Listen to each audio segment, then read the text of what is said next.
हरे कृष्णा, राधे राधे, जय श्री श्याम। आज मैं आपको श्री कृष्ण और उनके भक्त की एक ऐसी कहानी सुनाऊंगी जिसे आपने कभी सुना भी नहीं होगा और आप उसको सुनने से आपको बहुत सुख की प्राप्ति होगी। समुद्र के किनारे एक गांव था। उस गांव में कृष्णाबाई नाम की एक बूढ़ी महिला रहती थी। वह भगवान श्री कृष्ण की परम भक्त थी। वह एक झोपड़ी में रहती थी। कृष्णाबाई का असली नाम सुखिया था, पर कृष्ण भक्ति के कारण इनका नाम गांव वालों ने कृष्णाबाई रख दिया था। घर घर में झाड़ू पोछा, बर्तन और खाना बनाने का ही उसका काम था।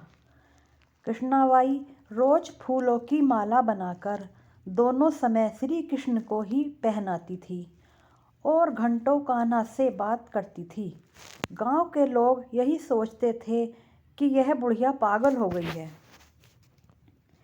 एक रात श्री कृष्ण ने अपने भक्त कृष्णाबाई से यह कहा कि कल बहुत बड़ा भूचाल आने वाला है। तुम यह गांव छोड़कर दूसरे गांव कहीं चली जाओ।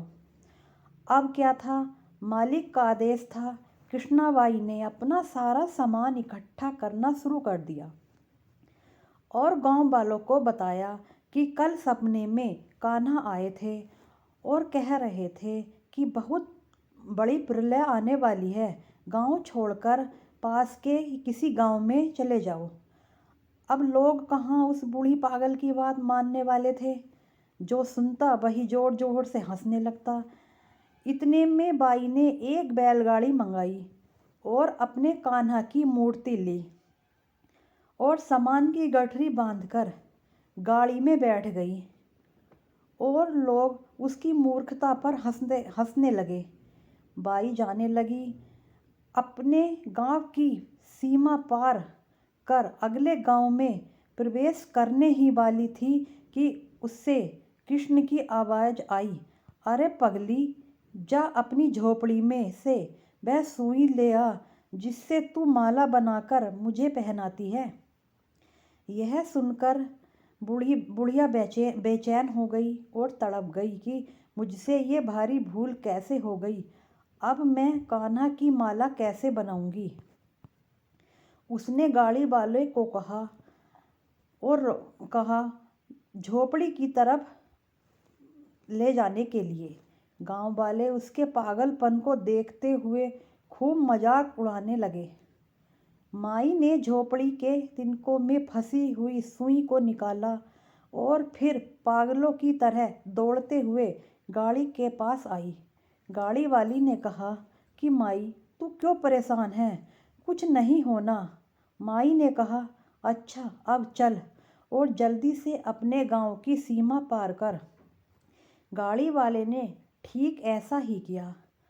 अरे यह क्या, जैसे ही सीमा पार हुई पूरा गांव ही समुद्र में समा गया। यह सब कुछ जल में डूब गया। गाड़ी वाला भी अटूट भक्त था। भगवान ने उसकी भी रक्षा करने में कोई विलंब नहीं किया। इस कहानी से हमें यह शिक्षा मिलती है कि प्रभु जब अपने भक्त की मात्र एक सुई तक की इतनी चिंता करते हैं तो वह भक्त की रक्षा के लिए कितना चिंतित होते हैं।